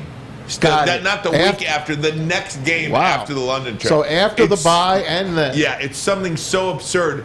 But again, as we're talking about this in context, there are always bad teams that play. Yeah. So is it the record, or is it the trip, or is it the team that you play? You said you were so pissed, Maz. What are you talking about? I'm still pissed before when I was getting off on the draft. On the draft. Well, I just hate that. You know my stand. I just hate drafting injured players. I just do. I think the Lions overdo it. That's all. I rest my case. Well, case closed, as Michael Kay would say. Yeah, you don't have the luxury, right? I mean, this isn't a franchise that's a Super Bowl caliber team that has the luxury of, you know what, we're a pretty good team. We can take a chance on Josh Paschal missing the season, or Jameson Williams, or the tight end is James Mitchell, I think. Yeah, James for Vitek. Yeah, I mean, but that's a great pick, though, almost, because you're a fifth-round team. They do have the luxury at that position to take a flyer on a guy, because you know you're not paying T.J. Hawkinson at the end of the year. I definitely understand that. I would just. You don't know that now. I would say the mentality is this: if you feel like you got an opportunity to draft a guy who is injured, but you feel like he can come back from his injury and he is going to change your franchise, he is going to change your sport. It's the same. It's no different than 1984 with the Portland Trail Blazers. They knew Sam Bowie had been hurt in Kentucky for 2 years, but they still thought his skill level was enough to change their franchise, and we know how many people they passed up on. So I think it's the same with Jameson Williams. The Lions believe to win in this NFL, you got to have players at that wide receiver position that are not only game changers, they are once in, well, now I guess they're once a year, but they're individuals when you look at Justin Jefferson, when you look at Jamar Chase last year, when you look at Devontae Adams once he was getting ready, he's one of those style players, and he can play the game. So you're like, you know what? As much as everybody talks about Georgia last year, oh, Georgia had this many players in the first round. Georgia drafted this many players. Georgia was the #1 team in the country last year. Georgia was destroying teams. I've never seen a team like that, although LSU a couple years before that was way better than that. They still were about to lose in the NCAA championship game because of who? Jameson Williams was about to beat all of those Georgia players. And I know he wasn't out there 1 versus 11, but Jameson Williams was the man-child. They would have won because of that. So you look at it that way, you know what? I think we can get him back. I believe we can get him back. The doctors told me we can get him back. We'll take a chance. I'm rooting for him, and I hope he becomes the greatest receiver of all time. Yeah.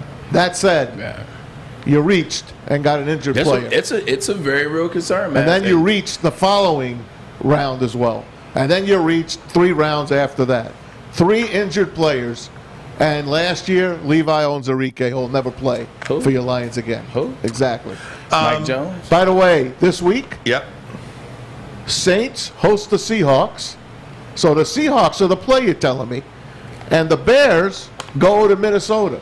So those are the 2 teams that played So you think the Bears have a chance to beat Minnesota at home, and you think the Seahawks have a chance to beat the Saints? I don't think. I'm a numbers guy. Well, so there you go. I mean, well, those are the picks then. You'd have to say that. But again, you look at those records, and now as I'm playing it in my mind, we say this is the first game in 31 games played in London. This is the first time winning teams will go. Right. So you're like, we'll see. Is it the trip? Sure. Or is it the fact that crappy teams go to London, so they're going to lose anyway? Understood. Right? Understood. Right? Crappy team so far or crappy coach? You've got the players. I want to ask you about the Baltimore Ravens because they have lost 2 games, and in those 2 games they have trailed by a total of 14 seconds. Is John Harbaugh continuing to be out-coached?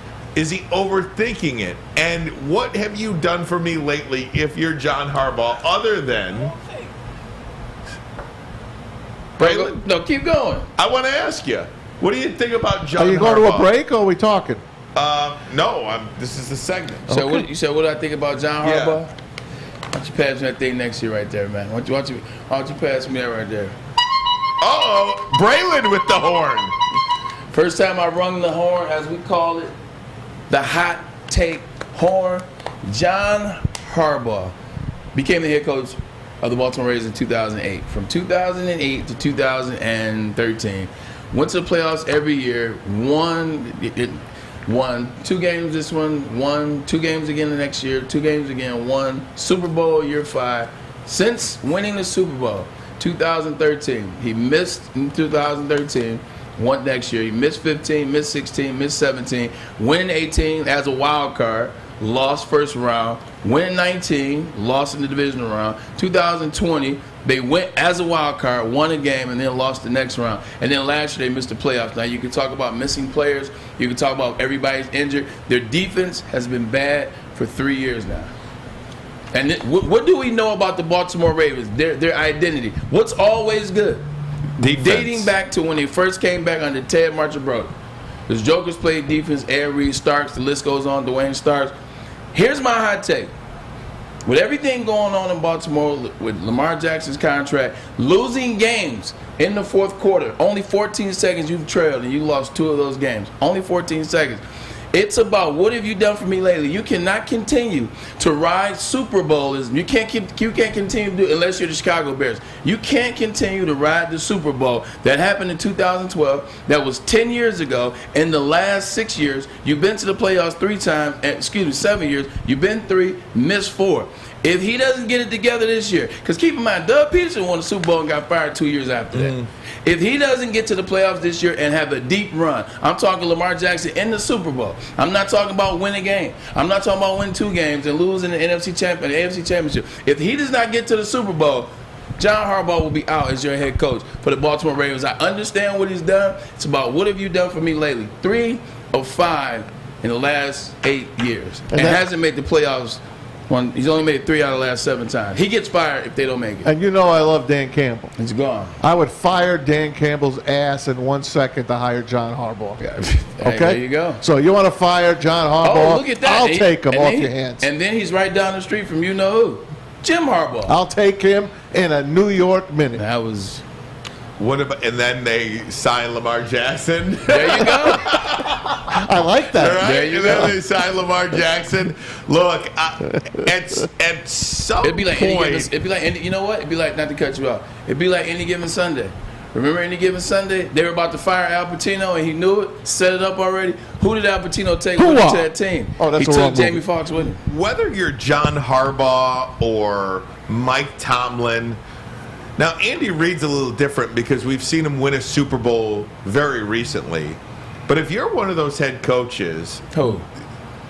John Harbaugh, Mike Tomlin, Gotcha. Andy Reid, Bill Belichick. I mean, 10 years ago is like 40 years ago in this day and age. Is Belichick.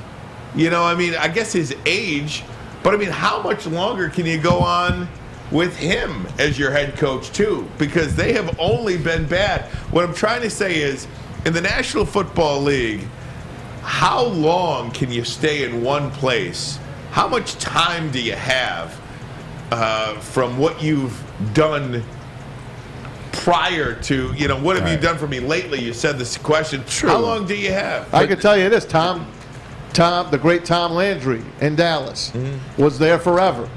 But Jerry Jones saw a chance to get this young guy, Jimmy Johnson. So he said, I'm sorry, Tom, I know you're God here, but it's time to go. And he fired Tom Landry. Tom Landry was as good as they come. If there's a Jimmy Johnson out there, you do that. If not, Bill Belichick rides, man. Even I don't care if, and no disrespect to my religion, my faith, I don't care if God was out there. Robert Kraft's not moving on from Bill Belichick, because the difference with that situation, from that situation, one, Robert Kraft has been the coach as long as Bill Belichick has been there. Who hired him? Thing two, he created the Patriots lore. And I know they went to a Super Bowl before he got there, and they lost to the Bears in '85. I get that. Nobody was talking about the Patriots in this type of breath. Now, they have 7 Super Bowl wins? They have 6. And Tom has 7. They have 6 wins. They've been the team for the last 20 years. He built that team. He built that culture. He built that identity. Robert Kraft would never fire Bill Belichick. I believe Bill Belichick, unless Bill Belichick said something out into the public, like I would never go anywhere. He never would. I mean, if you don't, he doesn't say a word. If you don't win a playoff game this year or next, are you out? If you're Belichick, only if he wants to, like Braylon's saying. The only way he's going is if he quits on his own. Interesting. All right. Yeah. Okay. Very good. I want to talk some baseball playoffs. Also, it is a Watch Out Wednesday. There was something else I wanted to talk about, and to be honest with you, this is what I wanted to talk about. Tua Tagovailoa, should he retire? One prominent doctor says yes, retire. I want to get your take on that, Bray. We'll do it next. But first, a message from Guardian Alarm. How about the truth? They're your local security experts, have been for over 90 years. Whether you are at home or on the road, they're 24/7 local monitoring. Make sure what is important to you stays safe. You see that black and yellow sign out in front of the house tells the bad guys one thing. Stay out. That's right. If you want the peace of mind to protect your family, call this number right here, 1-800-STAY-OUT. That number again, 1-800-STAY-OUT. Call them today. Tell them Woodward Sports sent you. We'll be right back. Get out of here. The Sports Marketing Agency would not be who we are without great community partners like Higuera Health and Carol Zuniga. It's an awesome opportunity to partner with your organization. Higuera Health is a comprehensive behavioral health organization. We serve children through older adults with mental health, substance use, and developmental disabilities across Western Wayne counties, and really excited to now be in downriver communities as well. Give us a call at 734-458-4601. New to the game or a season better? OddsTrader.com has everything you need to make the right bet ahead of kickoff. Begin your handicapping journey with OddsTrader. Improve your edge by finding the best price on every game from sportsbooks in your backyard. Take advantage of the numerous sign-up bonus offers to pad your bankroll. Dive into key game statistics, player performance, and even account for the projected game day weather. Best of all, you can use the OddsTrader bet tracker to keep a log of your action. Welcome to OddsTrader, and best of luck. We aren't quite sure if they consume more beer or sports. Either way, the heavyweights are here. Live on Woodward Sports, daily 5 to 7 p.m. Hey, everybody, for a limited time only, you can get burgers, new burgers now, and loaded fries at Big Boy. It's not the Slim Jim, it's the Big Jim. How about the chili cheeseburger? How about that one? And the bacon blue. How about upgrading those fries as well? Chili cheese fries, baked potato fries, and nacho fries. Satisfy those taste buds. Do it today at Big Boy. Big Boy. We talk about Tua Tagovailoa and the concussions. Well, the concussion doc, the movie or the doctor that the movie was based upon. What is that? Tell us the truth. I want the truth. Dr. Bennett Amalu says Tua Tagovailoa should retire. Now, that's not surprising if he could end football, he would. But I do think Tua should take the year off, should take the season off. And I think the Miami Dolphins should encourage that. I definitely agree with you, Ryan Ermanni. I think that, that should be in the conversation is, hey, Tua, for the longevity of your career, for the betterment for you and yourself, your family. Maybe we take this year off, take a definite look at it, but then take a look off. But in terms of retirement, hell no. You can't make. You see what these quarterbacks are making today? Like you could call me all you want to. Oh, well, you don't really care. I tell you like this: if I had the opportunity to set my family up for life, I'm talking about generations to come. I'm taking the opportunity because you're not making $350 million, working at the bank, at Scotia Bank, or et cetera, et cetera. He has an opportunity to provide for his family, and you know where he comes from, like in Samoa Islands, et cetera. So I think you got to take the opportunity, but I think you take this year very seriously in terms of sitting out the rest of the year, letting everything be right. Because I understand what the doctor is saying. It's more so, it never gets better. Like once you start dinking and dunking, like it never gets better. It's like an iPhone. Like once your iPhone gets to a certain amount of charge, even though it says 100%, that iPhone's not at 100% after about 2 years. It says 100%, but it's 87, and it goes down and down and down and down. Same thing with him. Like once it starts, you start hitting the head. You get head trauma, like he got in that game, and then obviously in the next game as well. It never gets fully better. He'll never be 100% in the head again. So it's a conversation to have. But the other conversation is $400 million. What do you do? He should talk to Jim McMahon. Jim McMahon is living with CTE. He's found a way around it. He's found a way to get a little help. Arizona, it's like the sports clinics in Arizona. Correct. Yeah. He is really, it's changing. These players know they've got something wrong. I mean, you stay in dark rooms for weeks upon a time. You talk bad to your family. You're not friends with anyone anymore. It changes your whole life. Look what it did to Junior Seau and so many others. You can go up and down the league. So many of these guys. And what's the NFL do? They do nothing for you. They do nothing. Because once you're done with the league, hey, they don't give a damn about you anymore. You might still get your pension and all of that, but the benefits, I think, run out, especially when you have CTE. And they just say, well, you really didn't have that many concussions. Look, we got your paperwork right here. Give me a break. Yeah. Take care of yourself. It ain't worth it, man. I agree with you. The brain is a muscle like any other muscle in the body. I mean, not like any other muscle, but it's a muscle nonetheless. And how you work the brain, how you treat the brain. Watch that same special you watch as it relates to Jim McMahon. Talk about the exercises that he does when he wakes up in the morning and kind of through the course of the day. It adds levels back to the brain. It adds levels. There's dopamine pills and things of that nature that they can prescribe to you that the NFL knows about. So there are ways to exercise your brain and try to help yourself out. That's why I say no, I wouldn't. And retire, but I definitely would seriously consider taking the rest of this season off. I know you want to play, but it's about the long run and the long game. Fix the helmets, too, like I told you the other day. That's not a bad idea. You got to fix the helmets. A little bit of breaking news, and this is something that we have talked about in the past, Braylon, that you have been totally spot on about this. The fan that was tackled by Bobby Wagner during the Rams-49ers game has in fact filed a police report. You know what time it is? For aggravated assault. Bobby Wagner. Can you even believe it? Bobby Wagner and defensive end Tack McKinley. Yes, when I was in the NFL and we'd go out blatant assault. Sorry, I just want to get the proper terminology. Right. When I was in the NFL, we'd go hang out. You'd see guys try to set NFL players up or set players up to have them punch them and have them attack them. We saw this with Aaron Donald at the nightclub in Pittsburgh. You saw what that guy did and what he was. People look to egg you on, to put you in a situation so that they can get a cheap payday. That's not anything new to sports. They do that in all type of situations or genres of life. But nightclub's different than field, man. You're on their field. I understand that. But at the end of the day, what did I tell you guys when we were talking about the Super Bowl streaker last year? I told you about James Harrison and what happened. I said what happens is it's illegal. That's assault. It doesn't matter if you're working late at the office. Somebody breaks in there and they don't have anything. You kill them. It's assault. Assault is assault. It doesn't matter. It doesn't say, well, all right, well, since you were on the football field, technically you weren't supposed to be there. At the end of the day, assault is assault, and it doesn't make sense.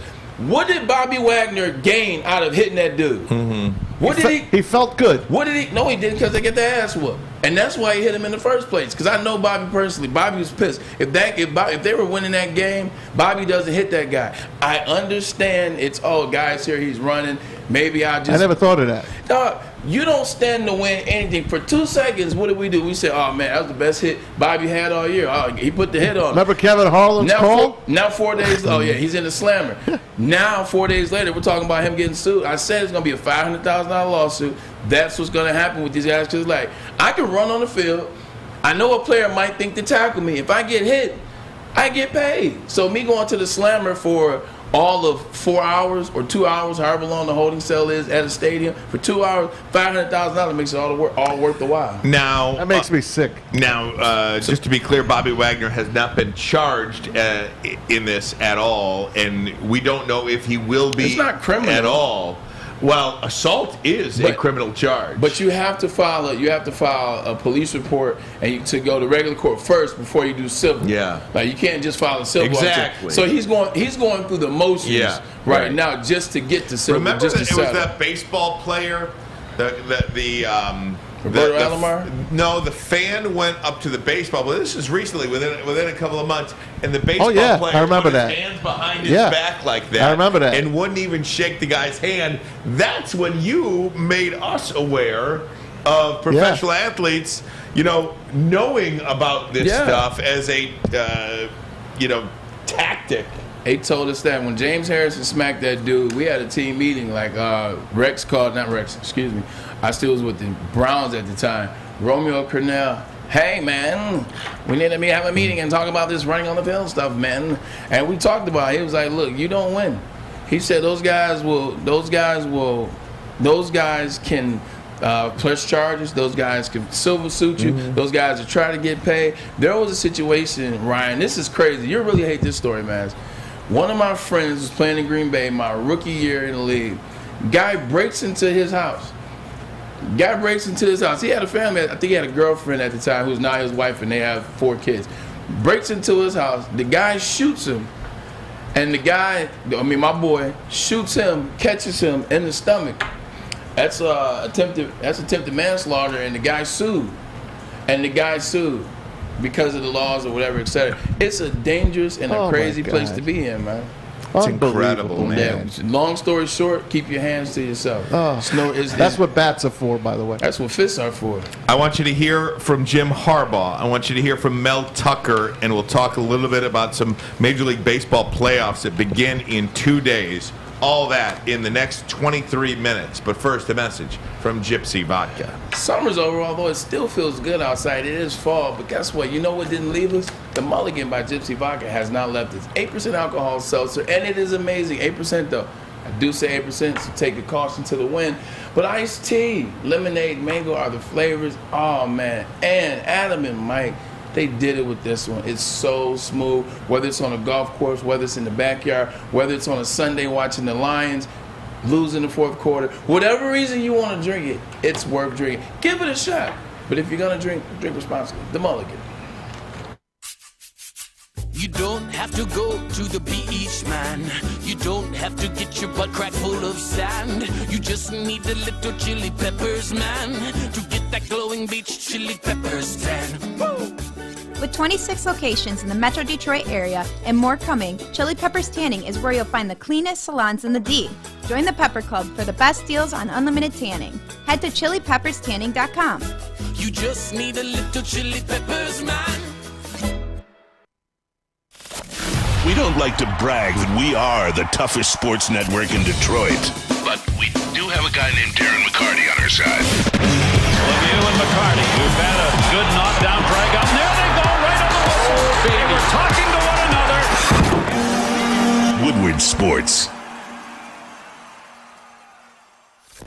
Woodward Avenue, the first paved road in America. Woodward Sports, the first sports network born in Detroit and made for Detroit.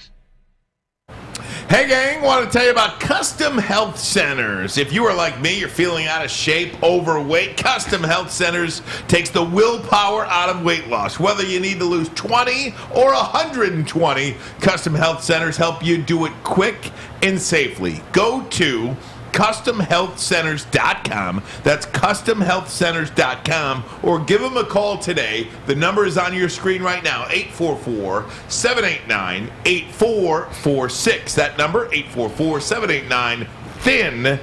Call them today. Tell them Woodward Sports sent you. Thin to win. Thin to win. Speaking of win, the Michigan Wolverines hope to do so against Indiana on the road in Bloomington this week. Big noon kickoff. That's a noon game on Fox in the Motor City. Michigan, a 21-point favorite against the Hoosiers. One of the guys that's really been stepping up for them is Luke Schoonmaker, the backup tight end. Eric All has been out, and Schoonmaker has really been one of the guys that is helping this young quarterback along in J.J. McCarthy. This video is courtesy of Brad Galley, Channel 7 in Detroit. Jim Harbaugh on Luke Schoonmaker. Yeah, just does everything really well. I mean, I thought Luke. I mean, I talked about it at the beginning of in the summer. I mean, Luke, I think, is one of the best tight ends in the country. I thought his main competition would be Eric All. But he's even better than I thought. He's fast, he's physical, dedicated blocker, but also really good hands and ability to get separation, get open, crease separation, make tough catches, and team player all the way. I mean, he's an outstanding player. He'll be playing on Sundays, and all that really good stuff. Maybe before it's said and done, one of the best tight ends ever play here. That's what I'm seeing right now. Thanks to Brad Galley for that video. Jim Harbaugh talking about the tight ends, and we have talked about Braylon earlier in the year that Eric All was going to have to win Michigan a game. Yeah. And I don't, the games really haven't been that close so far. But Luke Schoonmaker, there's something about the tight end position that really helps a younger quarterback. So that's just one aspect to look at moving forward as this team gets into more competitive games against Penn State. The Michigan State game is going to be competitive. Ohio State down the road and whatever is after that. Yeah, the tight end position in Michigan has always been a real prominent one. You look at, we just talked about, you look at Jeremy Tillman on the 97 team, the belly option with him and Brian Greasy, which they continue. Benny Jomper was a good tight end, whether it was Sean Thompson, whether it was Carson Butler, whether it was, it was even the wide receiver got cut, tight end. From the Lions. Yeah. Farmington Hills Harrison. Exactly. Jake Butt? No. Well, Jake Butt was amazing. Why am I drawing a blank? Funches. Devin Funches. Thank you. I say it's black. Devin Funches. Like black. No, but Devin Funches started off the first 2 years. It's like black. Black. Devin Funches, he was really good You're for funny, 2 years, dude. and then you mentioned. I try to be, man. I try to be. We don't take ourselves that serious here. We just do a lot of serious research. But then also Jake Butt was good, which is a great position, especially for younger quarterbacks. It's really good. You see how Georgia uses their 2 stud tight ends. You saw they use the stud tight ends against us in Orangeville last year, but doing well thus far this season. The Schoonmaker made plays last year. Everybody talks about the Penn State game with Eric All. Remember that Wisconsin and the Nebraska game where Schoonmaker made some plays late in the game. So good he's having some success. That is good stuff. Mel Tucker and the Michigan State Spartans, a 26.5-point underdog now. Ouch. That number is continuing to rise. On the road, at home against Ohio State. They're going to cover that number. Here is the Michigan State head coach talking about adversity. Will always be defined on how you handle adversity, how you respond to adversity, not just on the football field, but beyond, outside of football, in life. How you, because you're going to be in adverse situations, and it doesn't get any easier as you go. You're sitting here waiting for the easy bus to come around. The easy bus isn't coming. It's like this in football, and it's like this in life. It's what's important now. We behave our way to success, which is the actions that we take. That's what creates the outcome. You can't have the poor me's. That's not going to do anything for you. That's how we coach our guys. And there's no secret to it. It's just mental toughness, it's mindset, it's mental conditioning. and it's focus. And focus is a skill. Cool Nike commercial, but nobody cares about that anymore. Like, no one cares about, oh, it's mental, you got to be mentally focused, you got to read. Like, no one cares. And I'm not saying that about Michigan State or Mel Tucker. I'm talking about no one cares, like, period. When you're hired to do a job, especially when you take a job at an institution like Michigan State, especially when you come off an 11-3 season, I don't care what the excuses were. I understand it was K9. I understand this. You cannot put yourself in a position to have just gotten a $10 million, $95 million deal worth of $10 million a year, as opposed to as with Matt Ishbia, and be a 26.5 dog. You can't be a 26.5 dog under that kind of contract coming off a year like you had last year. I don't want to hear it. So Michigan State, you know what they got to do in this game, man? We know they're going to lose. They got to look like their life depends on it. I need to see Cal Holiday knock somebody out. Cal Holiday played pretty good last year. I need to see some Cal Holiday knock somebody's head off. Jacoby Wyndham, I need to see him get to Cesar Stroud once or twice. I need to see those wide receivers make plays because they got players at the wide receiver in the skill position. Daniel Barker, the tight end. They got some guys. They got to make some plays and look like they want to fight. They definitely can't lose by 26.5 this game, or it's going to get uglier in East Lansing. Is this a referendum game on Mel Tucker? And by that, I mean the kind of, not whether you win or lose, but how you lose. Yes. Yes. You can't get down 49-0 again like last year. Like, you got to put up a fight, right? Get into a street fight with these guys.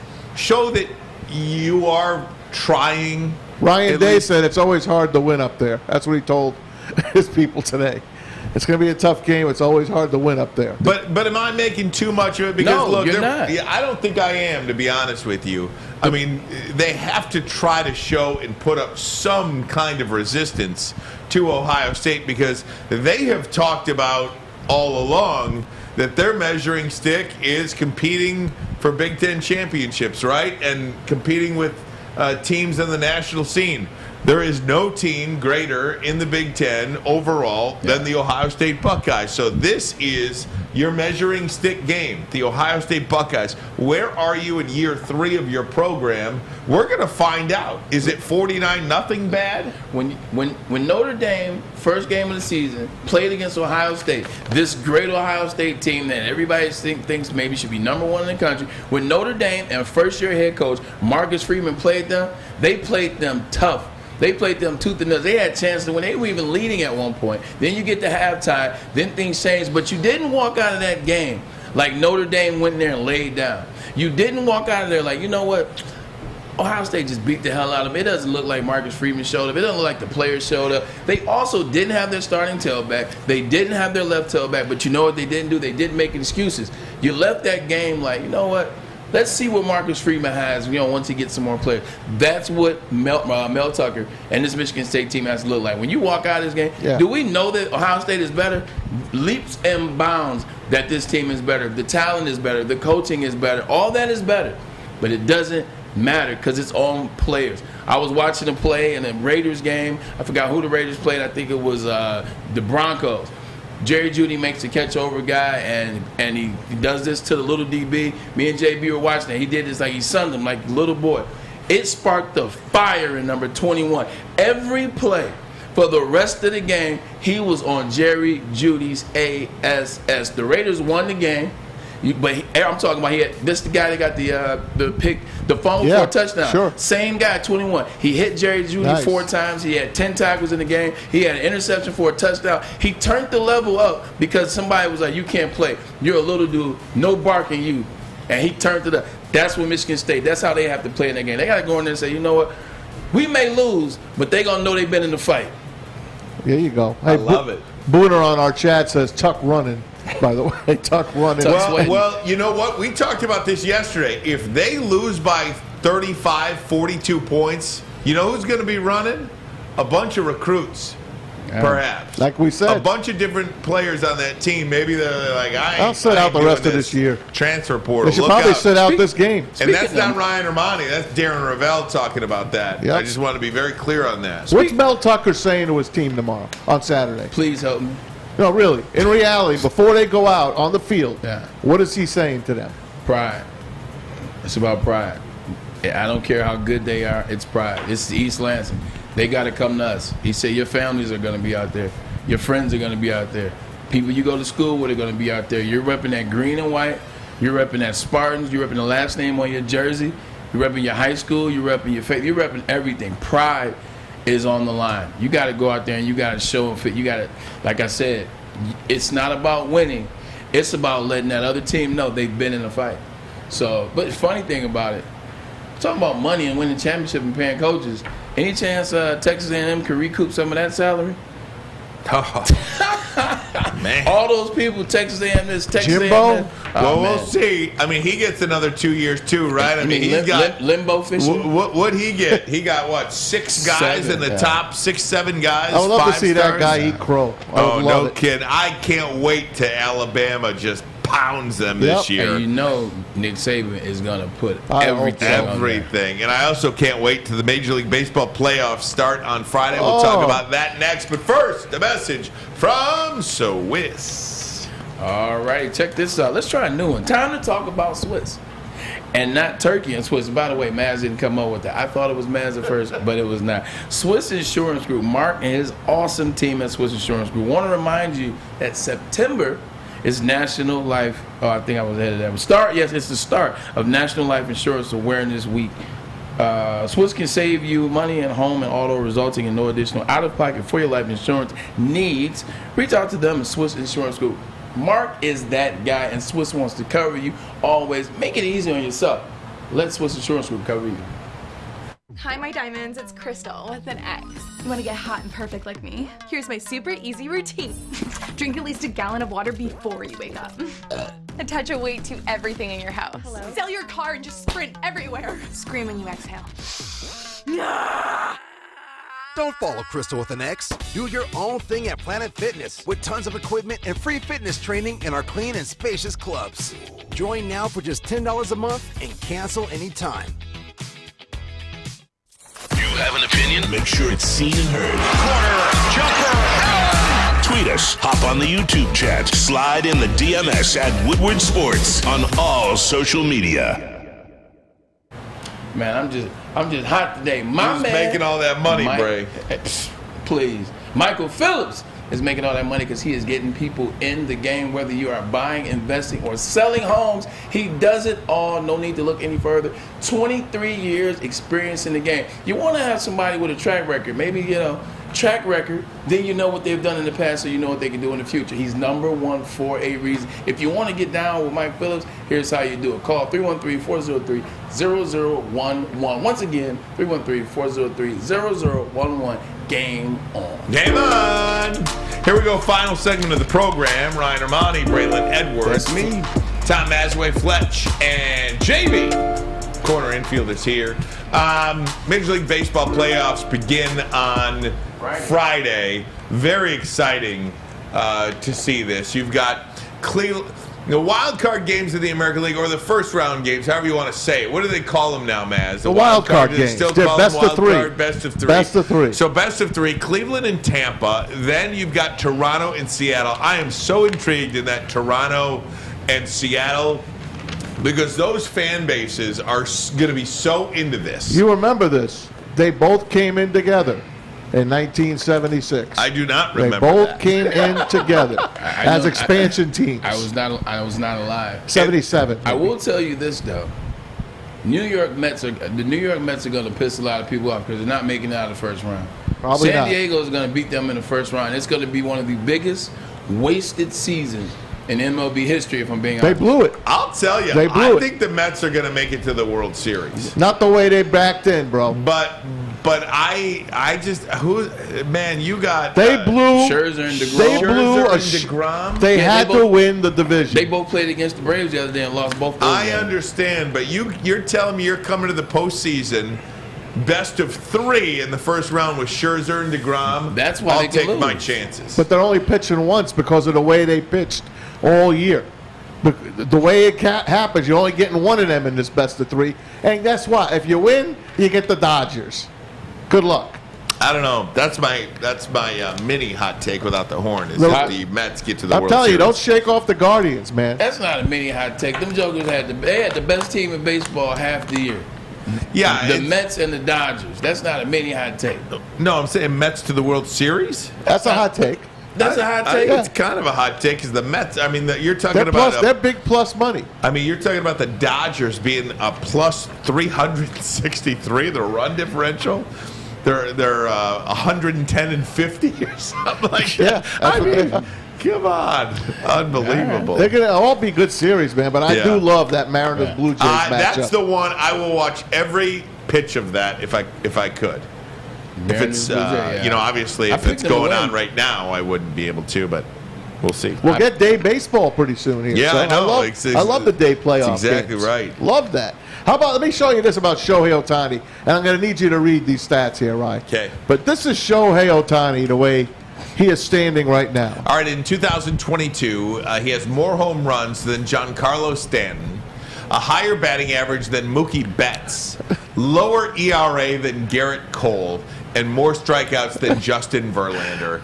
He is the best baseball player alive right now. There's no doubt about it. He might have stole the MVP back from Judge. Again, I hate that. I don't hate. I don't really think they should both anything. split it, to be honest. I just don't think he's the most valuable player. Because without him, the Angels are still a bad baseball team. He's the best player in baseball.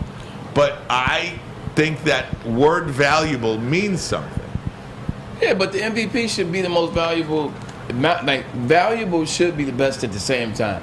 It should be. Then call it the best player. I understand and I get that. Call it the MOP, the most outstanding player. There you go. I get it, but don't punish this man because he's the truth. No, he's not getting punished. Don't punish Shohei because he's the truth. It's very similar to LeBron James. LeBron James is damn near the best basketball player every year in the MVP. I mean, in the NBA, but they try to find ways to give it to other people for storylines and things of that nature. It's just like that.